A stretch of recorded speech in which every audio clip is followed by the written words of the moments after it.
Okay. Um, so why is Wall Street actually building on Ethereum?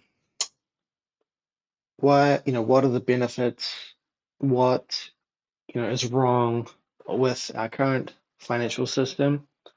And what's all the hype about tokenization? Um, yeah, so tokenization, it's currently very topical in the fintech and cryptocurrency space. There's been a lot of interest recently from pretty much every major financial institution in the world, um, notably ones like BlackRock, JP Morgan, Robinhood, Visa, MasterCard, and many others. A lot of these firms are claiming that tokenization will be truly transformational for the global financial system, and I tend to agree. But first I'll explain what is tokenization. So tokenization. On the left-hand side of the screen, I have a photo of a cryptocurrency wallet, like a MetaMask wallet. You can see there's a couple of digital assets in there. Um, we have some Ethereum.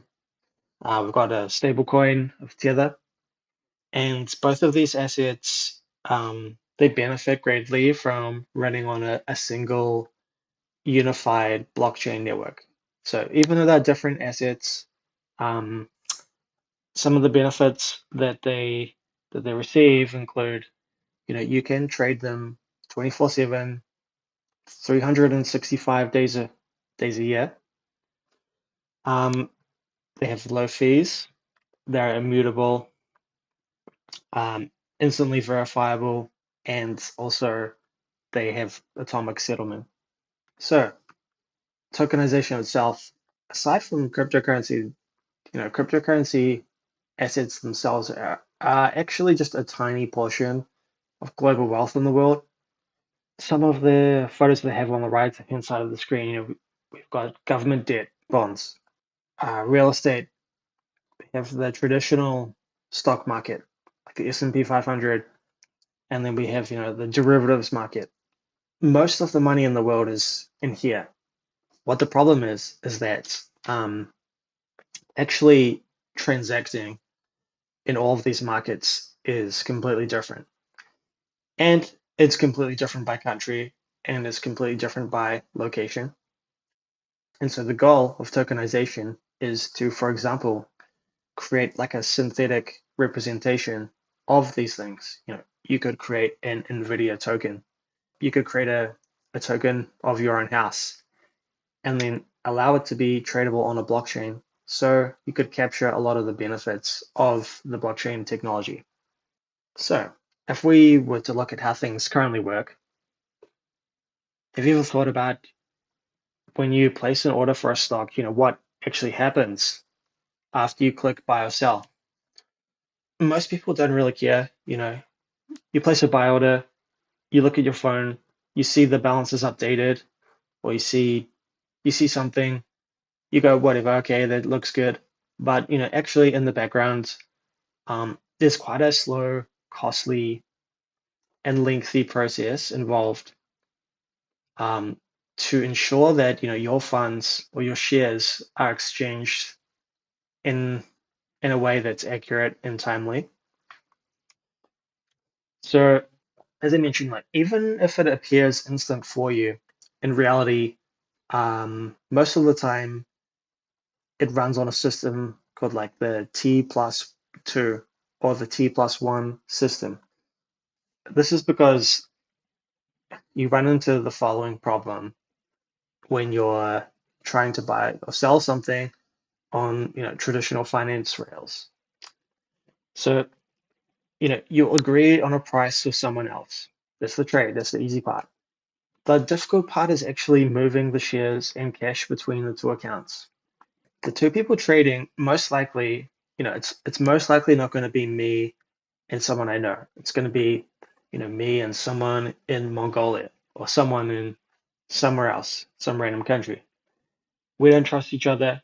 And on top of that, there's millions of other similar trades happening every day. Every trade is different. Some are high value, some are low. It doesn't really matter. Um, so what ends up happening is that a third party is kind of required here. It's totally possible for me to have my money ready and the other person not to have their shares ready, and vice versa. So we need something, and it's called a clearinghouse. They're kind of like an escrow. And so once I place my order, the funds need to go through them to ensure to kind of validate the order before it can actually be finalized. Um, this is a pretty costly and a pretty timely process. On top of that, it involves counterparty risk because it needs your money or your order needs to touch multiple third parties before actually reaching the destination. It'll go through a clearinghouse. The whole reason it cannot even be settled instantly in the first place is, for example, I have 100 shares of something like Nvidia, but Nvidia trades like such a high volumes in such high volumes every day that even if I brought like $1 million worth of Nvidia, there's still my order is still only one out of like a million or millions of orders. And so from the point of view of people trying to make sure like everything lines up, everything's validated, it just doesn't make sense from a cost perspective to look at orders individually. So what they do is they basically bundle up orders every day, aggregate all the trades, and then trade them as big chunks. And so no matter what, everybody has to wait. There's no paying priority fees or anything.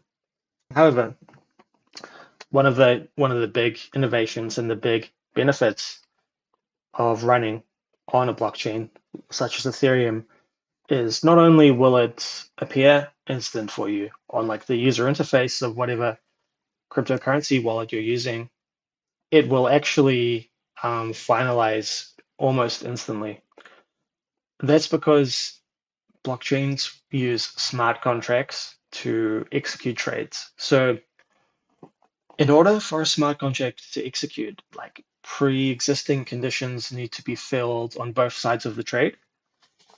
As a really simplistic example, with the NVIDIA example, I need to have, my cash ready. The other person needs to have their NVIDIA shares ready. If one of us doesn't have one of their requirements met, then the smart contract doesn't execute. Um, so that's one of the big innovations of the blockchain and Ethereum.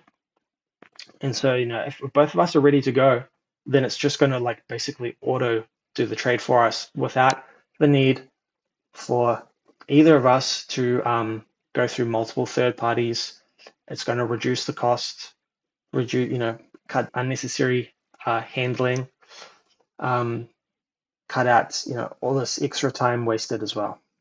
So yeah, kind of touched on intermediaries, but with traditional finance, it'll touch a lot of intermediaries. It'll go from your broker to the open market, maybe to a market maker, to an exchange, maybe to a custodian, tax authorities, maybe. I mean, it can touch a lot of parties. Every party that it touches, they need to reconcile it to the previous party. If anybody makes a mistake, it can cause further delays, further costs. So the whole process involves a lot of counterparty risk, involves a lot of cost just in general to validate the trade, and it's very time consuming too. Um, with Ethereum, no third parties involved. You're trading with the network, so no third parties are involved. The exchange is executed and recorded directly by the smart contract. So yeah, the need for many costly middlemen is drastically reduced or eliminated entirely. And Ethereum's network validators will ensure the transaction's accuracy and it will cut down on time and cost. with in the traditional finance world, like you will generally be the beneficial owner to the underlying asset. However, you won't actually have ownership of it sometimes. It may be owned by a custodian. On a blockchain, you will own a representation of the asset and like you will have control over it as well. So yeah, the mismatch in delivery is kind of one of the main reasons that causes the T+2 settlement delay, because there's pretty much always going to be a gap between when the user pays and when the goods are received. Because the asset and the money will move through different systems at different times, creating a window of risk where one party can deliver or they may deliver without receiving um, the other side of the trade. So they're not guaranteed to happen at the same time. Smart contracts on Ethereum solve this because both of the conditions will need to be met before the trade executes. So, um, like I mentioned before, I have to have my money. The other person has to have their shares ready. Once those conditions are met, we would digitally sign the smart contract. The smart contract will execute, and then once it's executed, it's an automated transaction without a middleman, and it cannot be broken or reversed. So one huge benefit of moving on to the blockchain. In traditional finance, markets typically open weekdays, 9 till 5, sometimes 8 till 5, depends on the market. Closed public holidays, closed currency holidays, pretty much never open weekends. The majority of the world invests in America. Um, if you live in a time zone that has hours, trading hours that are opposite to America's, and you want to be active in the market, um, it's kind of too bad. You'll have to get up in the middle of the night. On Ethereum, you have 24/7 trading, 365 days a year. There's been zero downtime on Ethereum since the chain started, and there's no reason why you cannot sit in a bathtub on a Sunday night, drinking hot chocolate with, and then place an order for something and have it settle in front of you, and then go back to enjoying your hot chocolate. So, after you place an order in like a traditional broker, you don't really know what's going on with it, unless the broker tells you or you notice there's a big delay, in which case you have to contact the broker, they have to contact their guy, they got to tell you what's going on. Um, it's all siloed. Your broker runs a different financial system to the next guy. Everybody in every country runs a different system.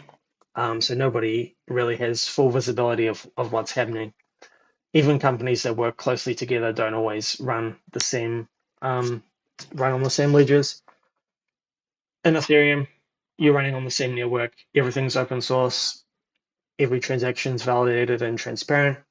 Apart from key details, like it won't like dox the person, won't show like personal information, but key information about the transactions will be available, and you know compliance can be built into the chain as well.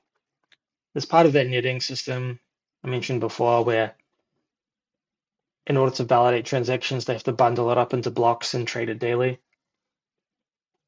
Essentially, institutions need to tie up a lot of their money in order to making sure that they can run smoothly. So they basically have to let a lot of their money sit idle. It's not productive, ties up liquidity.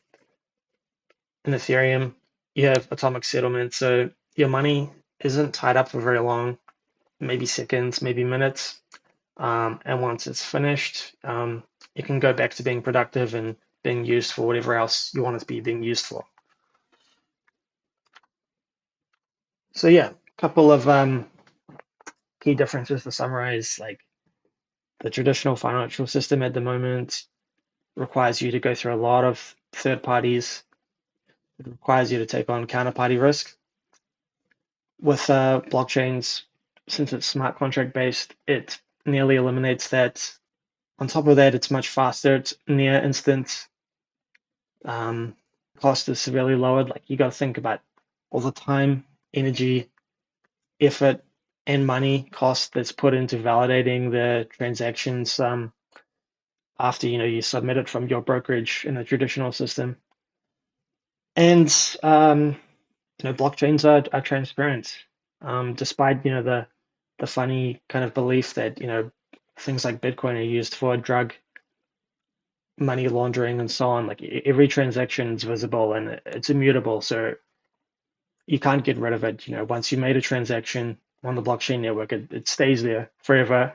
And so there are some definite clear advantages to running financial infrastructure on a blockchain.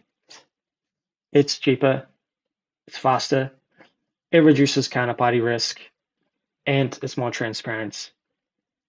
All of these lead me to, completely understand why someone like Tom Lee is stockpiling up, billions of dollars of Ethereum because it will definitely be in high demand soon. Anyway, thank you.